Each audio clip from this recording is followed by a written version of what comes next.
అందరికీ నమస్తే. నేను మీ వెంకట్. ప్రేక్షకులు ఈరోజు మళ్ళీ మన బర్రె గొంతు అజయ్ బాబు గారికి మిగతా వీడియో ఎన్కౌంటర్ చేసేద్దాం.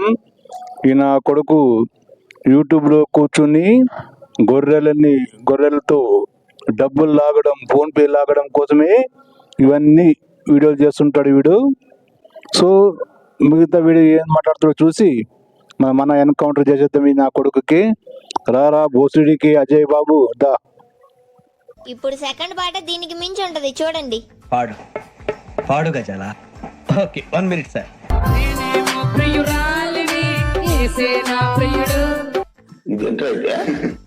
ఏంటిది? ఏంటక్క దేవుణ్ణి పట్టుకొని ప్రియుడు అంటుంది? అటువంటి పాట నువ్వు సెలెక్ట్ చేసుకున్నావు అంటే సాహసం అనే చెప్పాలి.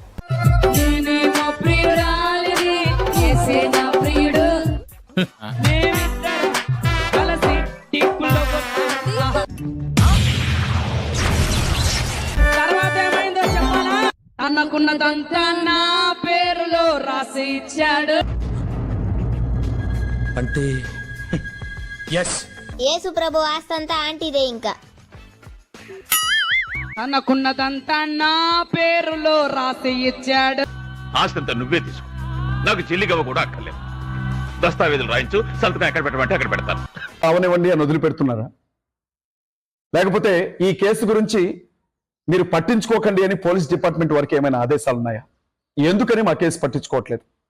ప్రవీణ్ పగడాల గారు చనిపోవడానికి ముందు ఫేస్బుక్ వేదికగా, యూట్యూబ్ వేదికగా ఆయన కూడా నన్ను చంపుతారు, నా ప్రాణానికి హానుంది అని చెప్పి అనేక పర్యాయాలు పోస్ట్ చేశారు. అప్పుడే మీరు పట్టించుకుంటుంటే, ఆ విషయాన్ని మీరు సుమోటోగా తీసుకుంటుంటే అలాంటి ఒక మనిషిని మేము పోగొట్టుకోవాల్సిన అవసరం ఉండేది కాదు.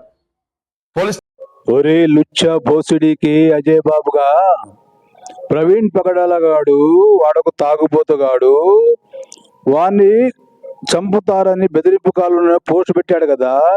ఎవరి మీద పెట్టాడు రా వాడు? దాన్ని చెప్పవు కదా నువ్వు. ఎవరి మీద పెట్టాడు?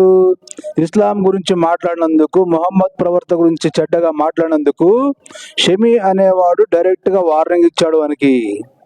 అది చెప్పవు కదరా, ముస్లిం అని షమీ వార్నింగ్ ఇచ్చాడని చెప్పవు కదా. వాడు పోస్టులు పెట్టాడు కానీ కరెక్టే, బెదిరింపు కాల్ వచ్చావు అన్నాడు కరెక్టే. ఎవరి నుంచి బెదిరింపు కాల్ వచ్చావని కాల్ రికార్డు పెట్టాలి కదరా. అలా యూట్యూబ్లో కాల్ రికార్డు ఎవడు కాల్ చేసి బెదిరించాడో ఆ కాల్ రికార్డుని యూట్యూబ్లో పెట్టి ప్రజలందరికీ వినిపిస్తే ఎవడు బెదిరించాడో అనేది సాక్ష్యం ఉంటుంది కదా. సాలే అబే బోసుడికి ఆ కాల్ రికార్డు ఏమైనా పెట్టాడు వాడు ఎవడు బెదిరించాడు అని. కానీ వాని గురించి నువ్వు మాట్లాడవు. ఇది పవిత్రమైన రంజాన్ మాసం, ఈ రంజాన్ మాసంలో అలాంటి పనులు చచ్చినా చేయరు అన్నావు నువ్వు లుచ్చాగాడు. ఎందుకు చేయరా? రంజాన్ పవిత్ర మాసంలోనే మళ్ళీ నాగ్పూర్లో, మహారాష్ట్రలో దాడులు చేశారు కదరా. హిందువుల దుకాణాల మీద, హిందువుల వాహనాల మీద అగ్గంటించి దాడులు చేశారు కదరా. పవిత్ర రంజాన్ మాసంలోనే చేశారు కదరా. లుచ్చా నా కొడక, వాళ్ళ గురించి మాట్లాడవురా. నీ ఎంత పొద్దున్న నువ్వు హిందువుల మీద ఏడుస్తావురా లుచ్చా కొడక. ఆ షమిగాడు ఏం వార్నింగ్ ఇచ్చాడో చూపిస్తాను, చూడరా. మళ్ళా ప్రవీణ్ అనే అల్బన్ లంజా కొడుకు మా ప్రవక్త గురించి, మా ఇస్లాం ధర్మం గురించి మాట్లాడాడు. ఖచ్చితంగా ఆ లంజా కొడుకు చేత కానీ క్షమాపణ కానీ మీరు చెప్పకపోతే మీకు చెప్తున్నా, ఒక్క వారం లోపల అనవసరంగా మా ధర్మం గురించి, మా ప్రవక్త గురించి చెడుగా మాట్లాడిన ఈ బజారీ లంజా కొడుకు చేత మీరు కానీ క్షమాపణ చెప్పించుకోకపోతే ఖచ్చితంగా మీరు దాని తర్వాత జరిగే పరిణామాలకు మీ క్రైస్తవుల బాధ్యులు. విన్నావు కదా బోసుడికి. ఈయన పేరు ఎప్పుడైనా తీసుకుని నువ్వు పోలీస్ స్టేషన్ చెప్పావా? యూట్యూబ్ లో చెప్పావు రసాలే. ఎంతసేపు నా హిందువుల మీద ఏడుస్తావు కదరా నా కొడక. నీకుందిరా నా కొడక, నీకుంది. స్టేషన్కి రాకపోవడం, కంప్లైంట్ చేయకపోవడం ప్రవీణ్ అన్న చేసిన తప్పు అని నేను అనుకుంటాను. నేను చేశానే, మరి నేను కంప్లైంట్ చేశాను, మీరు ఎఫ్ఐఆర్ ఫైల్ చేశారు. ఖమ్మం అర్బన్ పోలీస్ స్టేషన్ లో ఎఫ్ఐఆర్ ఫైల్ అయింది, 21 రోజులు అవుతుంది. మరి మీరు ఎందుకని వారి మీద ఎలాంటి చర్యలు తీసుకోలేదు? ఎలాంటి చర్యలు తీసుకోవాలరా నీవు చెప్పురా బేవకూఫ్. ఒకవేళ నీ ఎఫ్ఐఆర్ రాపించింటే వాళ్ళు బెయిల్ తీసుకుంటారు. బెయిల్ మీద బయట ఉంటారా, బెయిల్ తీసుకుంటారు. దానికి ఏం చేయాలి? వాళ్ళు అరెస్ట్ చేయాలనా? అరెస్ట్ చేస్తారా? వాళ్ళకి నోటీస్ పంపిస్తారు, వాళ్ళు బెయిల్ తీసుకుని ఉంటారు. చెప్పు. నేను భయంకరమైనటువంటి డ్రగ్గిస్ట్, మీకు తెలుసో తెలియదు కానీ నేను భయంకరంగా డ్రగ్స్ వాడేవాడిని. పొద్దున్న నుంచి సాయంత్రం వరకు అదే పని నాకు. భయంకరంగా కొట్లాటల్లో తిరిగేవాడిని కడపలో. ఎంతసేపు కత్తులు, బాంబులు, అవి రివాల్వర్లు, వాడిని కొట్టాలి, వీడిని కొట్టాలి, అక్కడ కూడా ఇక్కడ పోవాలి, ఆ మర్డర్ కేసు, ఇది కేసు, ఇది నా బతుకు. ఇట్లే ఉండేవాడిని. ఒకరోజు ఒక కేసులో పడితే ఆ కేసు నుంచి మా అక్క విడిపించింది. మా అక్క సిఐ ఆ ఊరికి. మా అక్క విడిపిస్తే కొన్ని రోజుల తర్వాత కడప విడిచిపెట్టి వచ్చేసాను హైదరాబాద్కి. హైదరాబాద్ విడిచిపెట్టి వచ్చేసిన తర్వాత ఇట్లనే ఒక మీటింగ్లో ఒక ఆయన తెల్లబొచ్చేసుకుని వాళ్ళు చాలా సంతోషంగా బయట తిరుగుతున్నారు. ఏ తప్పు చేయని నన్ను అరెస్ట్ చేసి జైలుకు పంపించారు. రీసెంట్ గా నేను జైలు నుంచి వచ్చిన తర్వాత కంటిన్యూస్ గా మళ్ళీ నాకు కాల్స్ చేస్తున్నారు, బెదిరిస్తున్నారు. వాళ్ళ అనుచరులు చాలా మంది, ఆంధ్ర నుంచి కొంతమంది, తెలంగాణ నుంచి కొంతమంది, బ్లాక్ లిస్ట్ లో నంబర్స్ ఉన్నాయి, రకరకాలుగా బూతులు మాట్లాడుతున్నారు. ఇళ్ల దగ్గర రెక్కిలు వేస్తున్నటువంటి పరిస్థితి, బయటికి ఒంటరిగా వెళితే వెంటాడుతున్నటువంటి పరిస్థితి. అంటే పట్టించుకోరా? కాంగ్రెస్ పార్టీ రాష్ట్ర స్థాయిలో ప్రచార కమిటీ కోఆర్డినేటర్ గా ఉన్న నా పరిస్థితి ఇలా ఉంటే మిగిలిన వాళ్ళ పరిస్థితి ఏంటి అని చెప్పి ముఖ్యమంత్రి రేవంత్ రెడ్డి గారిని నేను అడుగుతా ఉన్నా. ఒరే లుచ్చా బోసిడికి, నీకు ఎవరైతే కాల్ చేసి బెదిరించారో ఆ కాల్ రికార్డ్ పెట్టరా యూట్యూబ్ లో. బర్రె గొంతు పెట్టుకుని నువ్వెందుకు వాగుతున్నావురా? ఇదిగో నాకు కాల్ చేసి ఇలా బెదిరించారు, వాళ్ళ నంబర్ ఉంటుంది, వాళ్ళని పోలీసులు అరెస్ట్ చేస్తారు కదరా సాలే. ఎంతసేపు నువ్వే బర్రె గొంతు పెట్టుకుని కుక్కలా, పందిలా, బర్రెలా వాగుతుంటావు కదరా. నీకు ఎవరు కాల్ చేశారో ఆ కాల్ రికార్డు వినిపించారా యూట్యూబ్ లో జనాలకి, గొర్రెలకి, మీ గొర్రెలకి? నాకు తెలుసురా, మీ గొర్రెల్ని ఏమార్చి ఈ నన్ను చంపుతారని భయం, చంపుతారని వాళ్ళకి గొర్రెల్ని నమ్మించి ఆ గొర్రెల దగ్గర ఉంటే ఫోన్ పే, గూగుల్ పే డబ్బులు లాగాలనేది నీ ఐడియాలజీ కదరా అసలే. అది మాకు తెలుసురా, మీ గొర్రెలకు తెలియదు అనమాట. తర్వాత నాకు భయం ఉంది, నాకు కాపాడుకున్న డబ్బులు కావాలి అని గొర్రెల్ని ఫోన్ పే, గూగుల్ పే పెట్టి డబ్బులు అడుక్కుంటాం అనమాట. మణిపూర్లో పేరు చెప్పి అలాగే డబ్బులు 2-3 కోట్లు దొబ్బావు కదా. మీ విజయ్ కుమార్ నత్తి పొక్కడు కూడా చెప్పాడు. ఏమ్రా లుచ్చాగా? అదే కదా నీ ప్లాన్. అదే నీకు నిజంగా ఎవరైనా కాల్ చేసి బెదిరించింటే ఆ కాల్ రికార్డు వినిపించరా యూట్యూబ్లో పెట్టి? బేవకూఫ్ బోసుడికే. ఇవాళ నేను సూటిగా చెప్తా ఉన్నా, మీకో దండం, మీ కాంగ్రెస్ పార్టీకో దండం. ఎప్పటి వరకు ప్రచార కమిటీ రాష్ట్ర సమన్వయకర్తగా ఉన్న నేను మీ పార్టీకి త్వరలోనే రాజీనామా చేస్తాను. తొందరగా చేశారా? తొందరగా చేసే పీడ విరగడైపోయిందని రేవంత్ రెడ్డి అన్న పార్టీ చేసుకుంటాడు. అర్థమైందా? నీలాంటి వెధవలు వద్దురా ఆ పార్టీలో అనికేసి ఆయన కూడా పార్టీ చేసుకుంటారా. ముందు ఆ పని చేయరా నువ్వు లుచ్చా బోసుడికి. ఏమండి మీ నాన్నగారి పేరేంటి? వెంకట్ గారు. పేరండి మా నాన్నగారి పేరు పాల్ ప్రసాద్ గారండి. ప్రసాద్ గారు? పాల్ ప్రసాద్ గారండి. అంటే పాలు అది అమ్ముతారండి?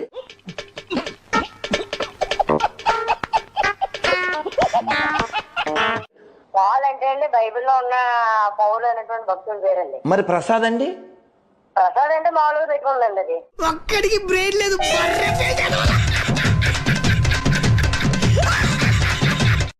మరి వెంకట్ అంటే అండి? ఎక్కడండి మామూలుగా పెట్టుకున్నాను. ఇప్పుడు పేర్లు ఏముంటదండి? పేర్లు ఏమీ లేదు కదండి. పేర్లు ఏమీ లేదండి. మిమ్మల్ని ఇక్కడ ఆకులు ఉన్నాయి, ఆకు అని పిలవచ్చా అండి మిమ్మల్ని?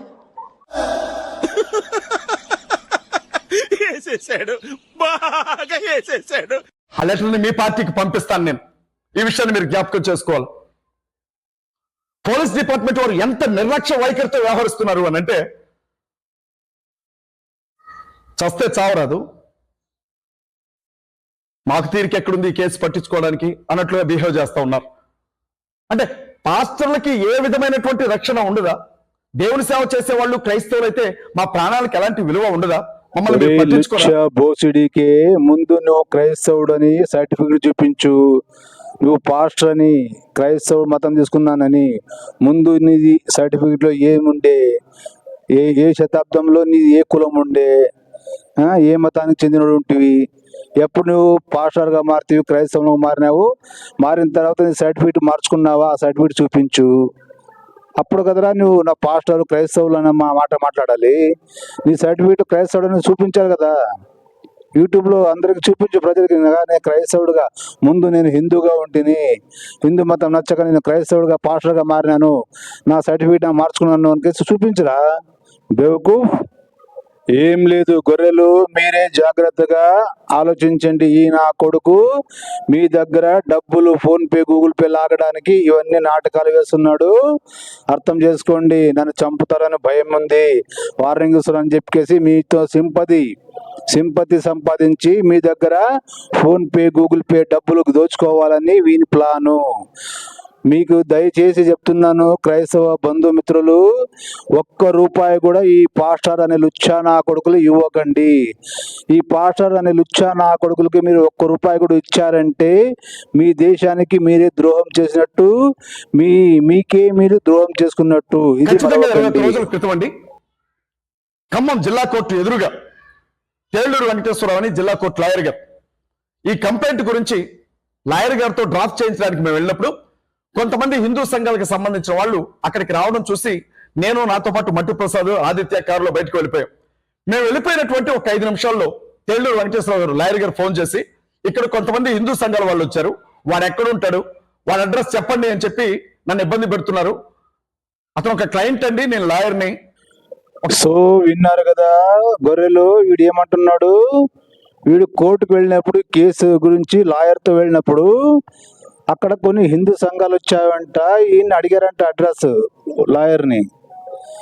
లాయర్ ఏం చెప్పాడు ముందు విందాము. కేసు పని మీద నా దగ్గరకు వచ్చాడు తప్ప నాకు అడ్రస్ తెలియదని నేను చెప్పాను, మీరు అర్జెంట్ గా తప్పించుకొని వెళ్ళిపోండి అని చెప్పారు లాయర్ గారు. చూసారా ఈ నాటకాలు? లాయర్ ఫోన్ చేసి చెప్పాడంట, ఇక్కడ హిందూ సంఘాలు నిన్ను అడగడానికి వచ్చారు, అర్జెంట్ గా తప్పించుకుని పారిపోండి అని చెప్పాడంట. అంటే వాళ్ళు చంపడానికి వచ్చారా?